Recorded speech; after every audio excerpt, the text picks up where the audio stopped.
영월 삼척 고속도로 건설 사업이 정부의 예비타당성 조사 대상 사업으로 선정돼 지역의 기대가 커지고 있습니다. 강릉이 한 대형 산불 피해 현장을 벌채하는 과정에서 살릴 수 있는 나무를 산주 동의 없이 베어내고 있습니다. 강릉 지역의 전통 소재를 활용한 창작극 5편이 오는 25일부터 강릉에서 공연합니다. 강원특별자치도법 개정안 통과에 분수령이 될 입법 공청회가 내일 오전 국회에서 개최됩니다.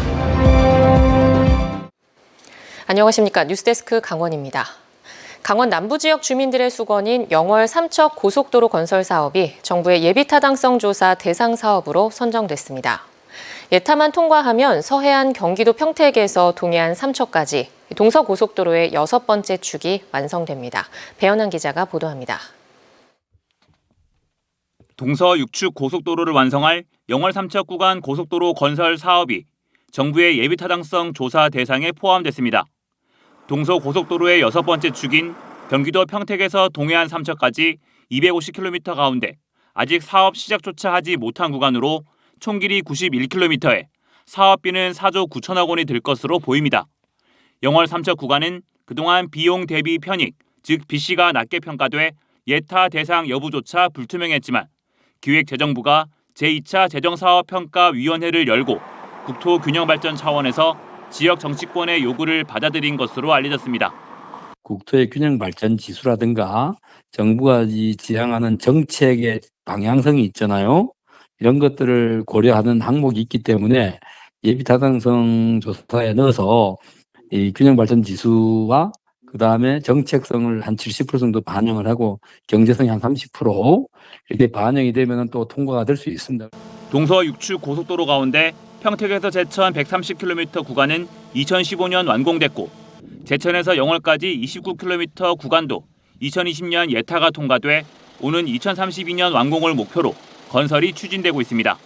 남은 구간인 영월에서 삼척까지 고속도로가 건설되면 대표적인 교통 낙후 지역인 강원 남부권의 핵심 교통망으로 자리 잡을 것으로 기대됩니다. 예타 조사는 이르면 다음 달에 시작돼 10달가량 진행될 것으로 예상되는 가운데 강원도는 예타 통과에 사활을 걸고 있습니다. 그간 소외됐던 그 강원 남부권의 획기적인 그 교통망이 통과될 수 있게끔 이제 본고사에 진입을 했습니다. 그래서 저희가 이제 영월 삼척 고속도로가 예타를 통과할 수 있도록 강원도에서 모든 행정력을 집중하도록. 영월 삼척 고속도로가 건설되면 수도권 접근성이 크게 좋아지고 서해안 주요 물류항인 평택항과 직접 연결돼 산업 물류와 유통 역시 획기적으로 개선될 것으로 보입니다. MBC 뉴스 배현환입니다.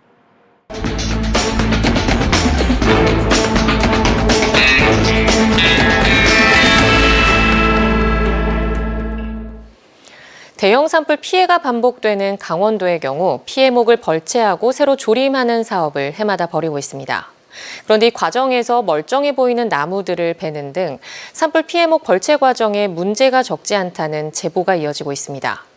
산불 피해목 벌채와 관련해 제반 사항을 점검하는 기획 보도를 마련했는데요. 어떤 나무들이 얼마나 사라지고 또 이 나무들이 어디로 가고 있을까요? 먼저 이하라 기자가 취재했습니다. 지난해 3월 강릉 옥계에서 발생한 산불은 40년째 소나무를 키워온 전영만 씨 소유의 산도 잿더미로 만들었습니다. 전 씨는 산불 직후 완전히 소실된 나무는 베어냈고 생존 가능성이 있는 소나무는 남겨놨습니다. 그런데 몇 달 뒤 산을 다시 방문한 결과 멀쩡해 보였던 소나무 20여 그루마저 밑동이 잘려나갔습니다. 벌채업자가 베어간 것으로 추정됩니다. 밑동이 멀쩡해 보이는 소나무가 이 근방에서만 수십 그루 잘려나갔습니다. 제가 이렇게 올라설 수 있을 정도로 굵은 수령이 꽤 되는 소나무인데요. 그리고 이 주변으로는 이렇게 가느다란 어린 소나무가 다시 심어졌습니다. 주변 강릉시 소유 산림까지 살펴보니 1헥타르 안에서 멀쩡해 보이는 소나무 100여 그루가 잘려나갔습니다. 벌채 나무로 보면 위에 송진이 거의 올라와 있어요. 이런 나무는 거의 살 확률이 한 80~90% 되거든요. 인근의 또 다른 산불 피해지를 가봤습니다. 이곳도 산불 피해림으로 지정돼 곧 벌목이 이루어질 예정입니다. 그런데 밑동만 그을렸을 뿐 하늘로 뻗은 가지에는 연두색 새잎이 가득합니다. 이 나무들 역시 벌채의 대상입니다. 수관층을 형성하는 큰 나무들은 거의 100% 살아있고요. 그 불에 조금 약한 작은 나무들이 한 20% 정도 죽은 것 같아요. 산불 피해지에서 벌목된 나무를 모았던 집화장.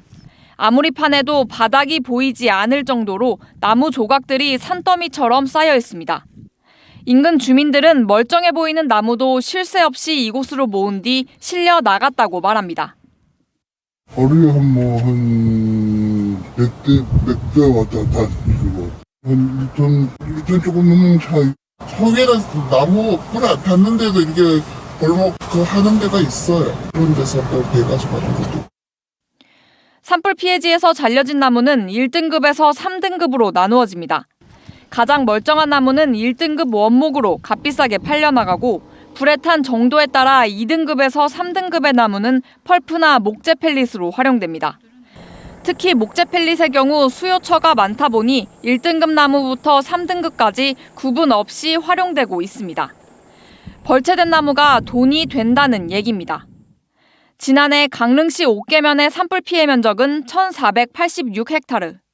이 가운데 피해 지역 40% 이상의 산림에서 여전히 벌채 작업이 계속되고 있습니다. MBC 뉴스 이하라입니다. 산불 피해지의 나무들이 이렇게 무분별하게 베어지는 이유는 벌채 기준이 모호하기 때문입니다. 산불 피해를 본 산주나 벌채를 맡은 업체들의 경제적 속셈도 깔려 있어 멀쩡한 생나무 벌채를 부추기고 있습니다. 이어서 김영호 기자입니다. 지난해 발생한 강릉 옥계 산불로 올해 초 긴급 벌채가 이루어진 한 야산입니다. 당초 계획됐던 피해목 벌채 면적은 4.9헥타르. 그런데 실제로는 0.9헥타르만 베어졌습니다. 산불이 발생하고 10개월가량 지나서 보니 피해목으로 분류됐던 나무들이 멀쩡하게 살아남은 겁니다. 벌채 구역에서 제외된 이곳은 소나무의 밑둥이 그을려져 있고 급경사의 안반 지형으로 돼 있습니다. 피해 정도가 크지 않고 벌채도 어려워서 규정에 따라 일부만 벌채됐습니다. 산불에 그을린 정도에 따라 나무의 생사 여부를 판단해 벌목해야 하는데 구체적인 기준이 없다 보니 같은 피해 지역임에도 어느 곳은 베어지고 어느 곳은 남겨집니다. 거의 살아있는 부분이 있었어요. 그리고 저 생각으로는 한 2, 3년 지켜봤으면 좋을 건데 싹 그냥 베어가는 걸 보니까. 산불 피해목을 벌채하는 작업 비용과 매각 비용 구조도 문제입니다. 산불 피해목 처리 작업은 산주가 벌목과 운반 등 처리 비용을 계산하고 나머지 돈을 갖게 되는데 산림 피해는 보상금이 거의 없기 때문에 거의 온전한 나무까지 함께 배내 팔아야 비용을 충당할 수 있습니다. 목재로서 가치가 있는 40년 이상 된 소나무들은 10만 원 이상을 받을 수 있는데 원목으로서 가치가 없으면 납품 가격은 10분의 1 수준으로 떨어집니다. 벌채 업체들은 수익을 내기 위해 상품성이 높은 산불 피해 나무를 베어내고 있습니다. 관리 감독이 필요하지만 산불 피해 면적이 넓고 벌채 작업도 업체들이 알아서 하기 때문에 현장 검증은 어렵습니다. 그렇다고 무분별한 벌채를 막을 방법이 없는 게 아닙니다.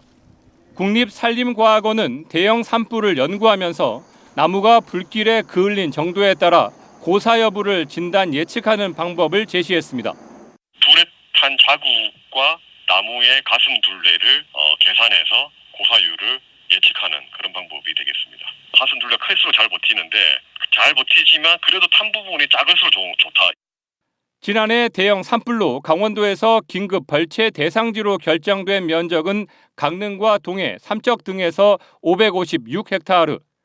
산림 벌채의 비용 구조라는 현실적인 장벽 앞에서 산불에서 살아남은 생나무들이 순환을 겪고 있습니다.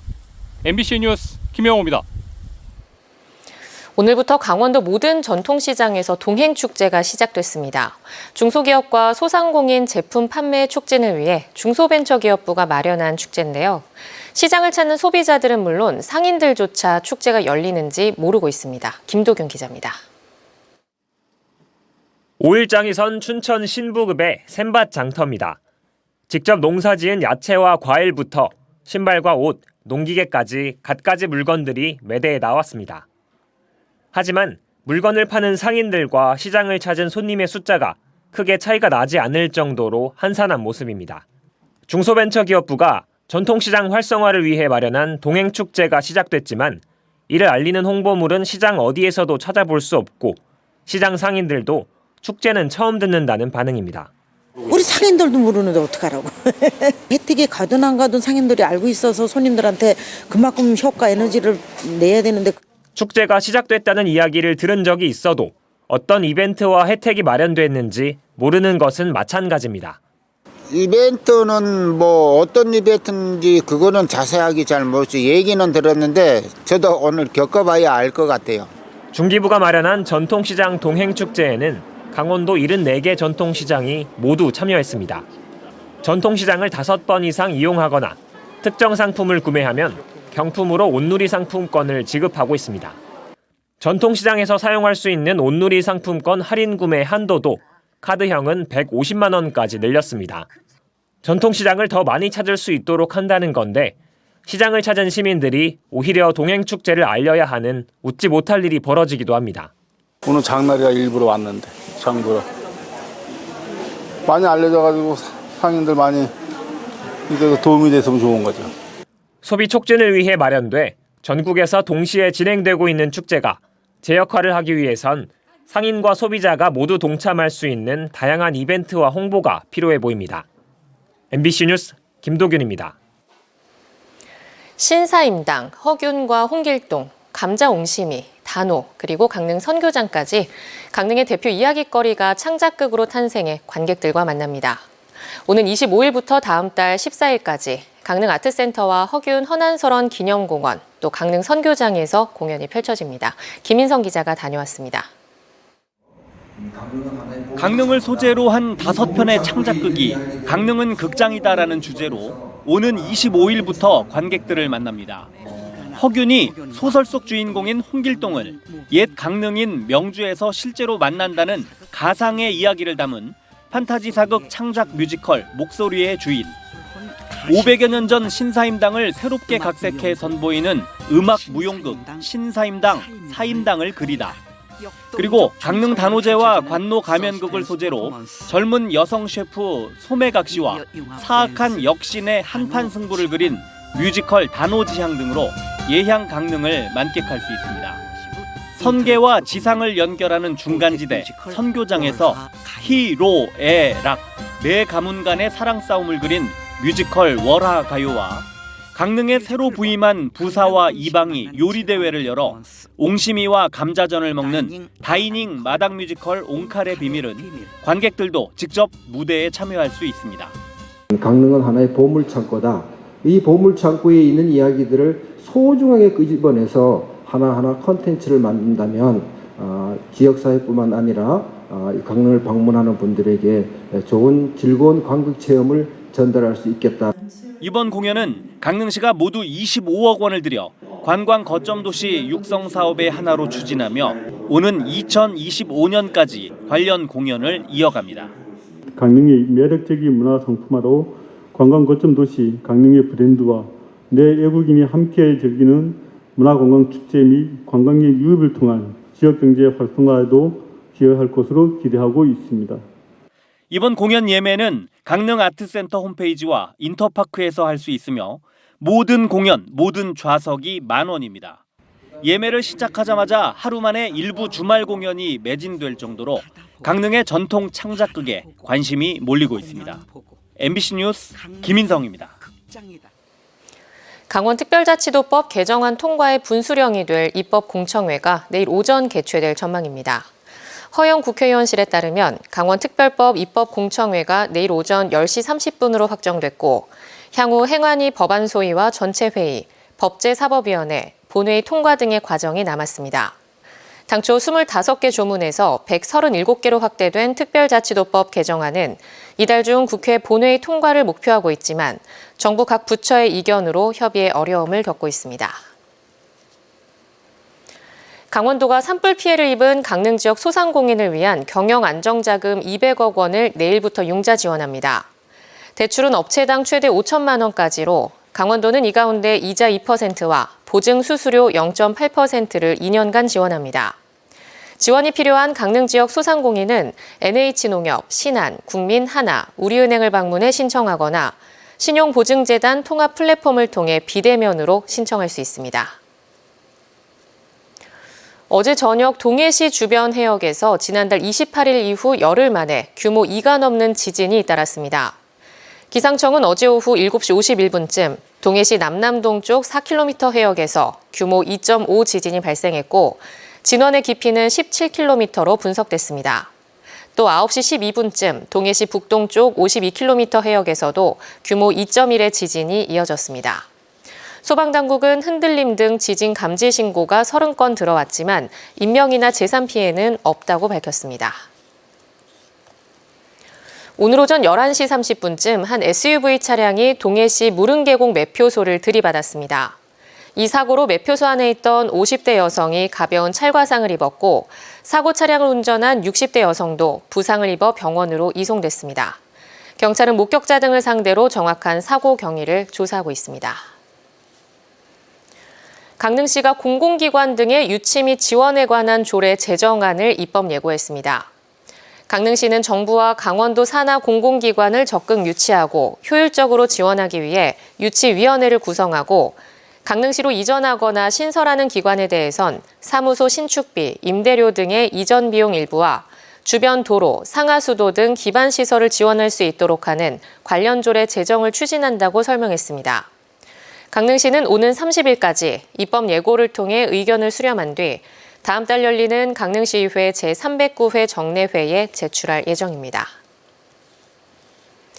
농림축산식품부가 강원도 내 3개 대학을 천원의 아침밥 참여대학으로 추가 선정에 지원합니다.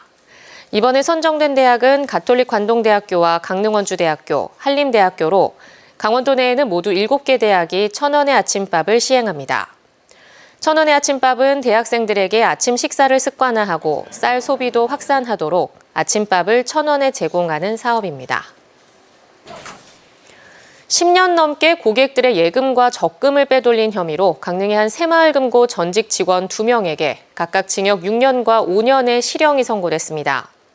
춘천지법 강릉지원 형사 2부는 해당 전직 직원들에 대해 경영 부실을 은폐하기 위해 자금을 횡령하고 횡령 사실을 은폐하거나 개인적인 이익을 위해 회원 예탁금을 사용하는 등 죄질이 불량하다고 양형 이유를 설명했습니다.